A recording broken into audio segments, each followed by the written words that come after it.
आणि एक दुसऱ्यावर काय सांगू. दक्षाचा हाल बघाल तर बाबा दक्षा लरी होईल था डायरेक्ट. दक्षा बोलतं बस बस बस बोलतं लागतं बोलतं बस झाला बोलतं. बस झाला बोलतं थांब थांब बोलतं काय बोलतं एसा मारता कोणी बोलतं. तुला बोलतं नंतर बघता बोलतं शेतांना बाहेर चल बोलतं तिकडं तनिष लागला अंग धुवायला बोलतं. बोलतं माझी बोलतं जाम बोलतं इज्जत आहे बोलतं गावान बोलतं बाहेर बोलतं माखलेला बोलतं जाऊ नाही शकत. हे बघ असं अंग धुतंय बोलतं सगळं अंग इथं धुईन बोलतं घरा गेल्यावर गरजच नको अंग धुवायला. यो दक्ष असा माखलेला आवरा.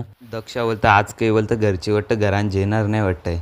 तनिष दादाचा बोलतं बदला घ्यायला लागेल बोलतं रस्त्यानं आता भेटेलच ना तिथं थांबलेला असेल त्यांना सांगलीत थांबायला.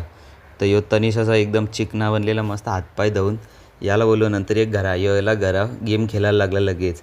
बोलतं पावभाजी खायला बोललेलो ना मी बोलतं पावभाजी डाली गेम नाही होणार बोलतं. मी बोललो कयाची पावभाजी बोलतं आवरा शेतांग कामा केल्यामध्ये पावभाजी तर लागतंच बोलतं. पावभाजी नाही